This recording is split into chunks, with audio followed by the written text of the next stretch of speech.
sleeve. Let's hear him. Presidency, Attorney General, Minister for Information, ladies and gentlemen of the media, let me welcome you warmly to the seat of the nation's presidency and begin by wishing you all a happy and productive new year. I've invited you here to announce to you, members of the media, and through you to the Ghanaian people, the discharge of one of the most important functions of my presidency. As you will recollect, in recent times, the stench of corruption in public life was such that there was a general nationwide demand for the creation of additional focused instruments to fight the canker of corruption that was visibly gnawing at the heart of the Ghanaian state. The response of the new patriotic party to this demand was inter alia to pledge in its manifesto for the 2016 general elections the establishment of the Office of Special Prosecutor, an independent, non-partisan body with the relevant professional capability to lead the fight and hold public officials, past and present, accountable for their stewardship of public finances.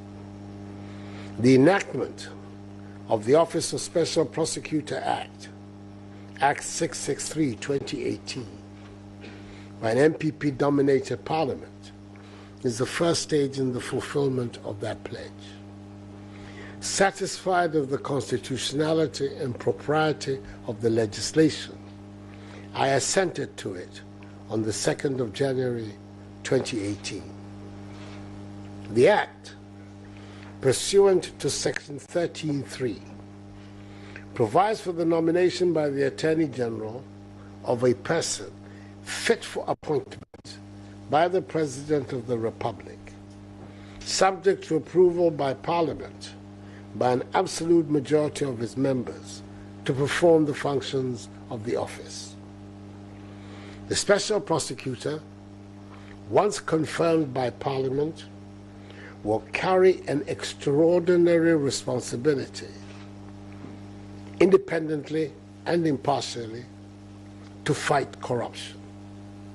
The Special Prosecutor, as the Act states in its preamble, and I quote, shall have full authority and control over the investigation, initiation, and conduct of proceedings of alleged or suspected corruption and corruption-related offenses involving public officers and politically exposed persons in the performance of their functions, as well as persons in the private sector involved in the commission of alleged or suspected corruption and corruption-related offenses.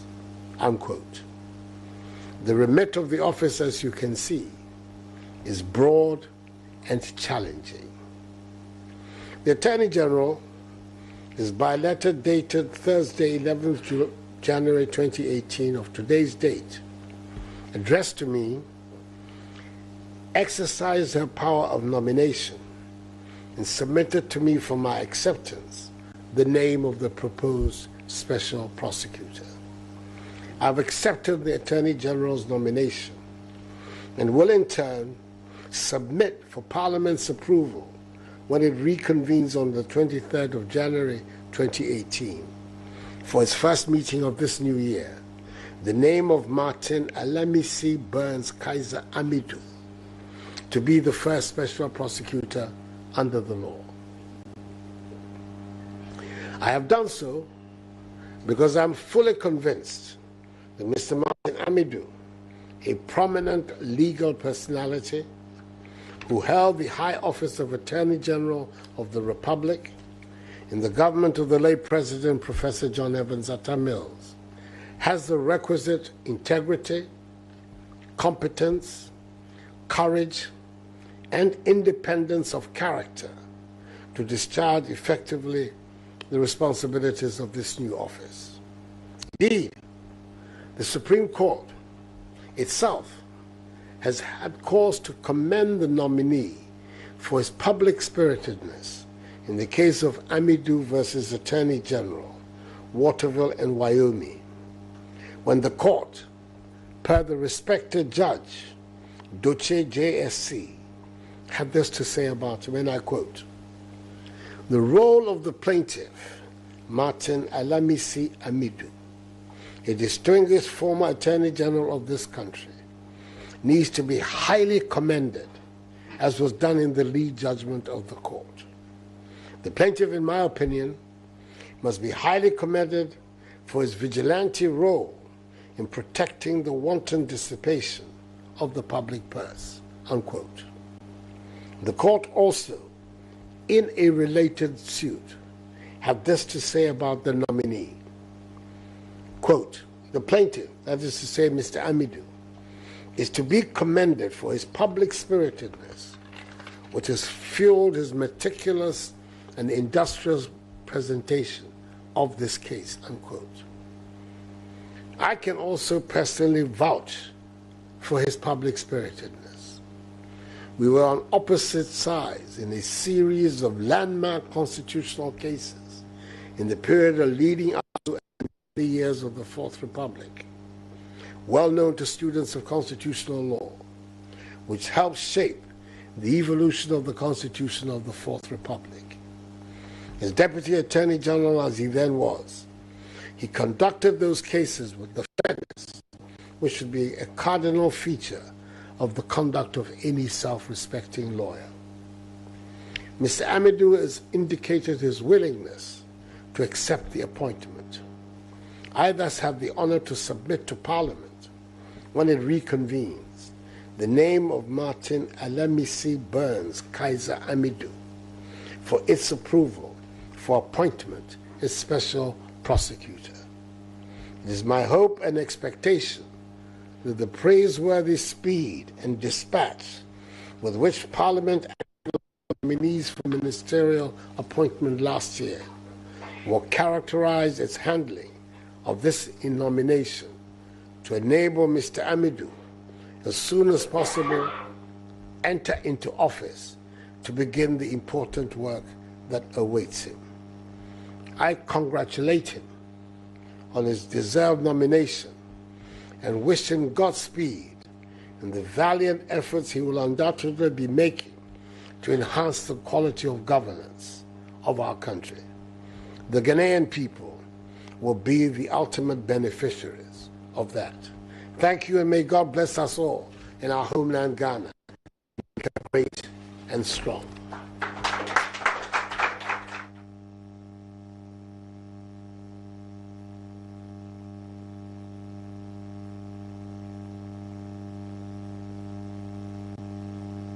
So you've just heard it, the very first special prosecutor, if Parliament approves of it, is Martin AMIDU. President AKUFO has just elaborated on the reasons why he thinks that he is fit for this position.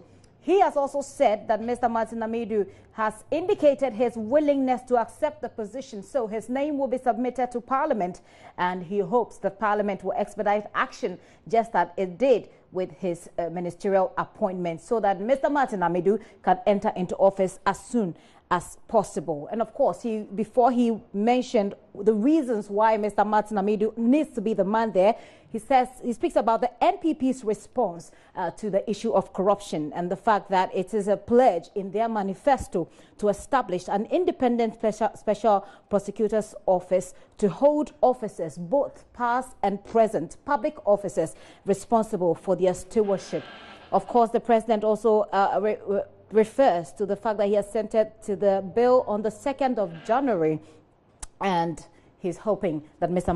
Martin AMIDU will get to work as soon as possible. Now, the core functions of Mr. Martin AMIDU, if Parliament approves of him, is to have full authority and control of initiation and prosecution of offences involving persons, as the president says, who are politically exposed, as well as those in the private sector. And I'm going to go on the internet and try to get a bit of Mr. Martin AMIDU, a bit of information about him. Now, he is, of course, a Ghanaian politician. He was the Attorney General and Minister for Justice from January 2011 till January 2012. He is also the man who is known to have introduced the word gargantuan into the lexicon of Ghanaian politics when he opened the can of worms about the Woyome scandal, which was said to be the worst financial scandal in Ghana's fiscal history at the time. That is obviously a story that the president goes back to. And you cannot decouple Mr. Martin AMIDU from the Woyome case, which of course we're still pursuing, by the way. And during his time as Deputy Attorney General, a little bit of information here I found somewhere on Wikipedia. Let me just quickly go through it. It says Mr. AMIDU served as a Deputy Attorney General for about the last 4 years of the PNDC military government. He's a member of the National Democratic Congress. We know that, even though there have been, of course, some issues, whether or not he's still a member, it's something that even party executives aren't able to speak categorically to. Mr. Martin AMIDU, in the meantime, believes that he is indeed a member. After civilian rule established in the Fourth Republic in January 1993, he continued to serve in the government of Jerry Rawlings as Deputy Attorney General. He did that for both terms, lasting 8 years till January 2001. A little bit of information on him as well in the December 2000 presidential elections. Now, the information here says that he stood as the running mate of John Atta Mills. They both, however, lost to President John AKUFO that year. And he was, of course, instrumental in the Mills administration as well